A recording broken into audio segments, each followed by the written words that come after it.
baseball season for many folks. Pennant races, games that matter every night, but it certainly has not been an easy road for the Baltimore Orioles as they're in Toronto and headed to New York this weekend.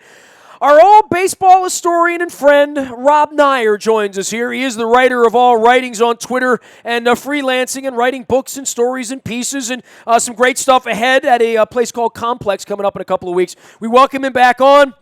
Rob, we said it was going to come down to the end. We just didn't realize it was the end of the end, especially with this Red Sox run. It's been a fascinating month of baseball in the American League East, I think.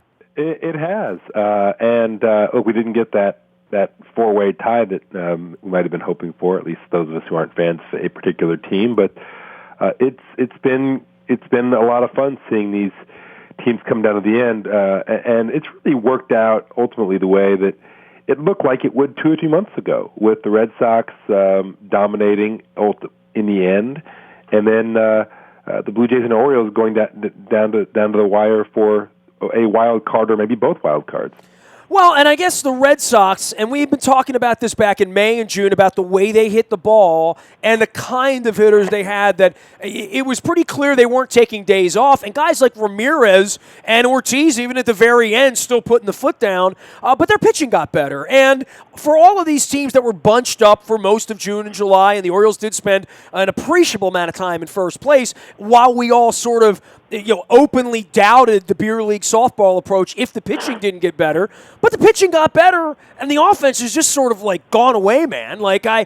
It's the damnedest thing, but I guess this is what happens when you have hitters that aren't patient, that don't draw walks, that don't work counts. Pitchers sort of catch on to that. You don't get a whole lot of strikes to swing at. Well, that's right, and home runs are wonderful, but if you don't have runners on base ahead of the home runs, the positive impact is limited. And there are a lot of home runs are way up this year, as you probably know, around 15%, just over last year, which is incredible. But you know what? Walks are not up. Batting averages are not up, at least not appreciably. So you've got a lot of players and some teams as well with big home run numbers, but not actually generating a great number of runs because the OBP just isn't there. Well, I mean, you look at the Orioles stats, and I used to remember playing, Stratomatic. You get the rare guy that had 32 home runs and only drove in 84 runs. He usually played on a bad team and hit a lot of solo home runs. I look down at the Orioles. I mean, even this week, Machado, 36 home runs, 94 RBIs. Adam Jones, 28 home runs, 82 RBIs. Scope, 24 home runs, 77 RBIs. It took Trumbo to get to 43 home runs before he could crack 100 ribbies. And Chris Davis, 38 home runs and 84 RBIs, and he bats in the middle of the order. I mean, I've never seen anything like this. There usually was a random one guy that was a power slugger kind of guy. I mean, even Kingman would manage to drive in 100, and Gorman Thomas, because some guys would be on base even though they hit 210 and struck out 190 times. But this is a really weird concoction of beer league softball, and it's worked so far, and the pitching's been there, but boy, when it goes silent, it goes very silent. That's right. It's just a tough way to make a living offensively. And look, it's work. It's not like the Orioles don't score runs. They're middle of the pack in the league. They probably could be a little better, but it's also worth mentioning, I think, and again, this isn't really a criticism, it's a critique. And there is a difference between those things. The power is what has gotten the Orioles to where they are, but it also means they're incredibly one-dimensional, as you suggest. They're not scoring a lot of runs because they don't get on base, and they also don't run well. As you probably talked about, the Orioles are doing some pretty historic things when it comes to stolen bases, which is to say they're not stealing bases. Add triples in there as well. You might want triples, yeah. In fact, it's interesting. I saw the numbers for both. I'd love to see the combination. I mean, there must be some team from like the Washington Senators from 1956 or something who didn't hit triples or steal bases. That wasn't a good year for the Senators. That was not. The whole 50s weren't a good year. Yeah. It wasn't a good decade. The whole franchise wasn't. Yeah. That's right. But look, the Orioles are slow, and that's not a huge thing, but it does cost you runs here and there, and that's just another reason why the Orioles, their run production doesn't match their power. He is Rob Nyer. He is the writing of writings and the climber of hikes and the hikes of climbing. And I don't know. He's Rob Nyer out on Twitter. He's been our friend for a couple of decades talking Major League Baseball. All right, so the Blue Jays get the bats now and really more have arms together than we thought, but the Red Sox are still far and ahead. Like, if you have been watching the American League the last month, make a case against the Red Sox being in the World Series in late October. Oh, I can't do it. In fact, they are now, by a little bit, the best bet to win the World Series. Not the Cubs, the Red Sox. And there are a couple of reasons for this. One, and I bring this up basically every year, the American League is still the better league. The American League trounced the National League this season in interleague play, and that's not a coincidence. They do that almost every year. So that's one reason. The other reason is the Red Sox, frankly, just have a clearer path to the World Series because they don't have any real competition for best team in the American League. I mean, if you look at records, you'd say, well, the Red Sox aren't really any better than the Indians or the Rangers. Look at run differential, though. The Red Sox run differential is twice as good as anybody else in the league. The Rangers are a joke, +8. They just got this great record because they've won all those close games, but they can't. They're not even close to being as good qualitatively as the Red Sox. Yeah, but they're also playing Oakland and the Angels, and they're that's right. And a bad Houston team the first half of the season. That helps. Bad Seattle team on various days. And the Indians look really good, but now their pitching staff is in shambles. Their starting pitching, which was their real strength for most of the season. So the Red Sox have, not to say that they will go because it's baseball, but the Red Sox easily have the easiest path. And you're right, not only is their hitting tremendous, it's been all season, but their pitching has really come around. Their rotation is not great, but it's certainly good enough. Rob Nyer, you can be found out on Twitter at Rob Nyer. That's Neyer, and he's got a piece coming out on Complex doing a whole bunch of different stuff out in the freelance world after many, many years at ESPN and other places. To the National League, we don't hear I-95 World Series around here much. We did hear it a couple of years ago, but the Nationals have just sort of quietly run away. No one talks much about them. They don't play dramatic games. None of these National League. I mean, the Dodgers pulling away from the Giants, okay, that's been dramatic, but the Cubs have been in front for so long now that it's boring to them. And I was out there seeing Pearl Jam a couple weeks ago, and they all think they're winning the World Series.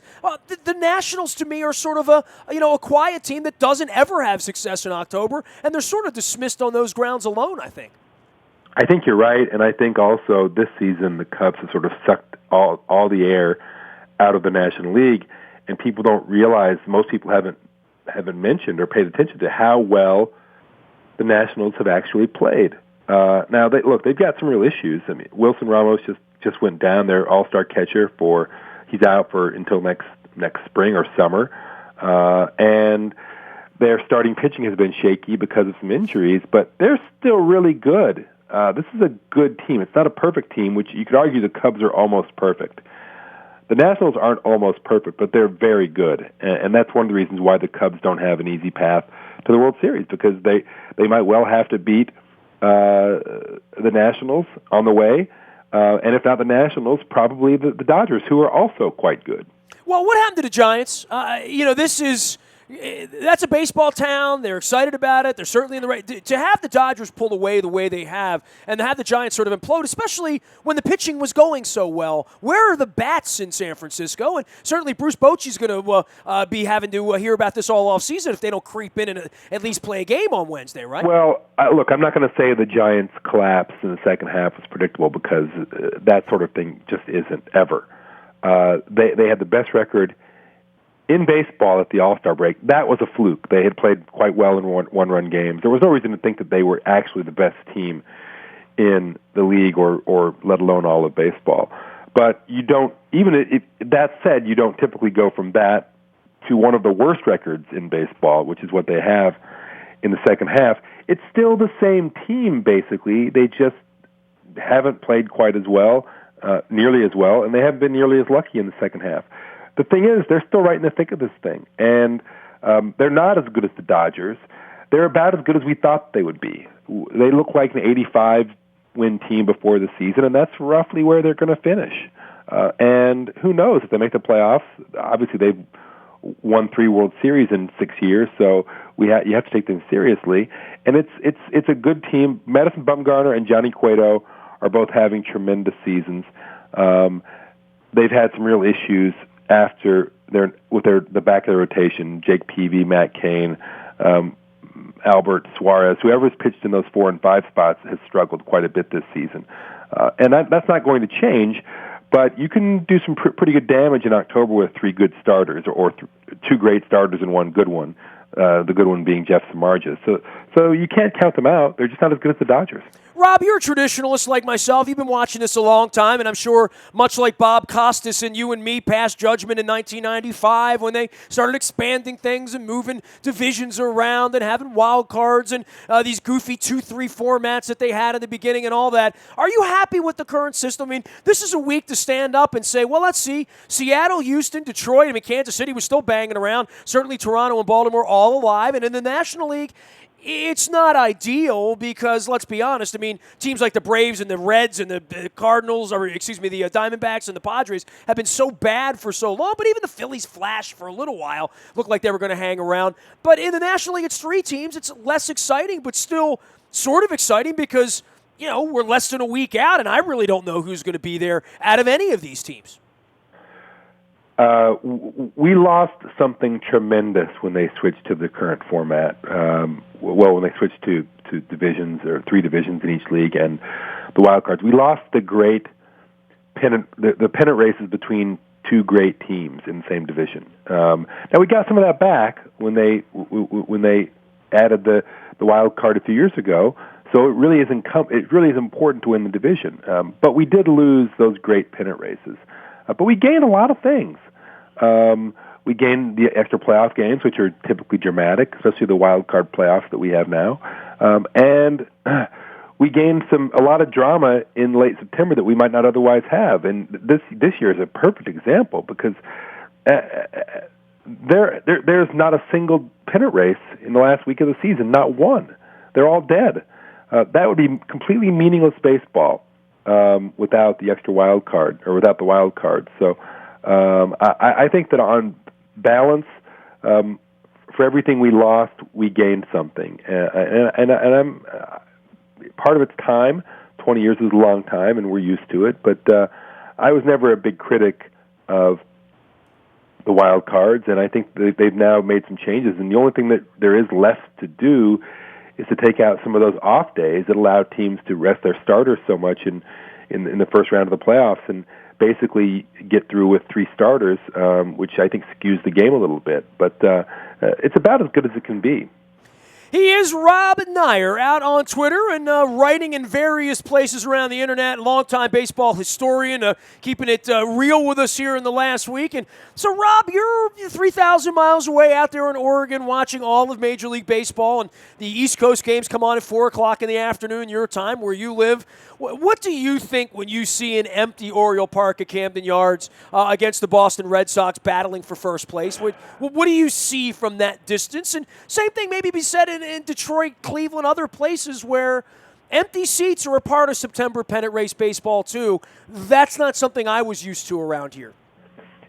We have entered a new era. I think part of it is that fans aren't as interested in the wild card as they are in division titles. I could be wrong about that. I haven't seen it studied. You could study it.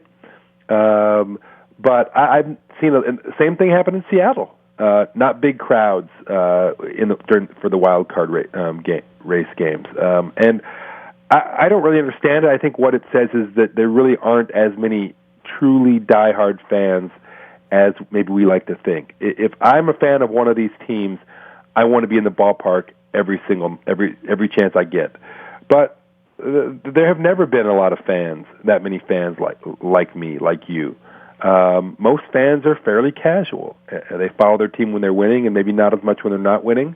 They follow their team in the summer when nothing else is going on, maybe not quite so much once football season starts. And you know what we've learned here, Rob, is when they give away an orange T-shirt, they'll sell tickets. Literally, when they give something away, that's the audience they've attracted now. That when there's a trinket or a bobblehead or a shirt, those fans are going to wait until that night.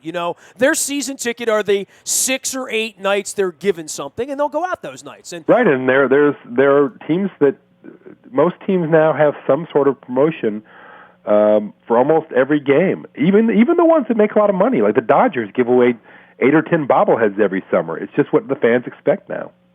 Well, and I guess for $23, $25 to get into the ballpark, it's not the same as it used to be financially, really. I mean, and I think that's the part of it. It was saying, well, let's go give Chris Davis $160 million. Well, at some point that comes back to you at the gas pump, right? And the gas pump is how much does it cost to get in, and how much is a dog and a beer and a T-shirt and a hat and all of that. But the getting into the ballpark part, baseball could always brag about how inexpensive it was to go to a ball game and how easy and cheap and hey, the weather's great, come on out. I'm finding in Baltimore there's pushback on that, especially because Angelo's raised the ticket prices by 20% and sent out the season ticket renewals in February.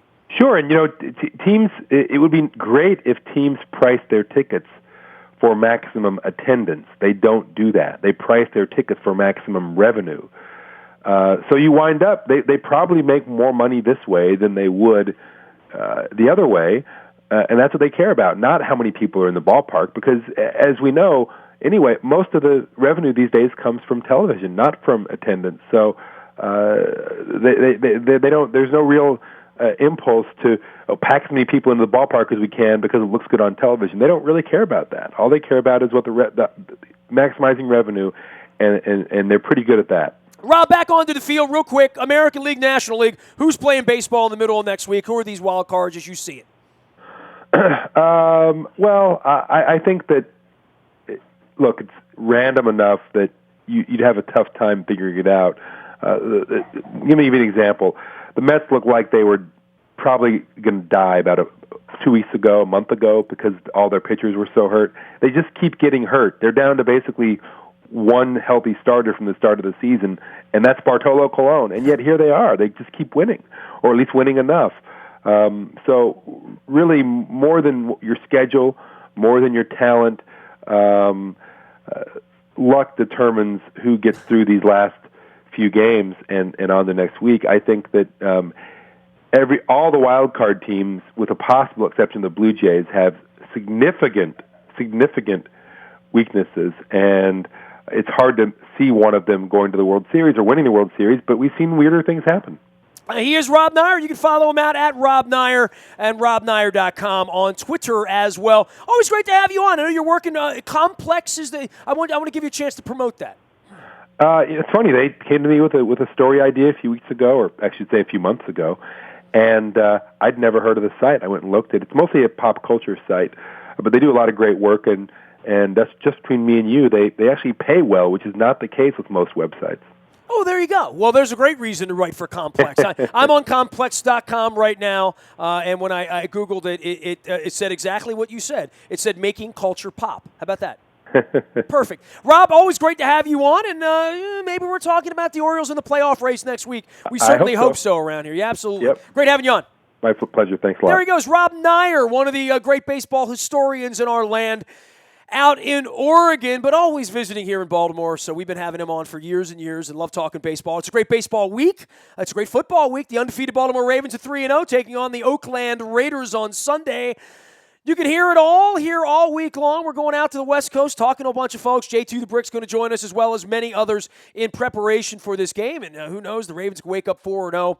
And the Orioles could wind up heading to Toronto or maybe in Baltimore, but probably not at this point. But playoff baseball and undefeated football, it's a good week. Nasty at WNST.net reaches me 24 hours a day from anywhere in the world on your mobile device. Download the TuneIn Radio app. We come in crystal clear. The morning newspaper ships to your email inbox, and that's all powered up by Planet Fitness. That comes at 7 a.m. every morning directly to your email inbox. Last but never least, breaking news happens first on the WNST Tech Service. That is powered up by Coons Ford of Security Boulevard. Dennis will be right here on Thursday, 3 to 5, driving you home on WNST. We are WNST.net, AM 1570, and WNST Towson, Baltimore, and we never stop talking Baltimore sports.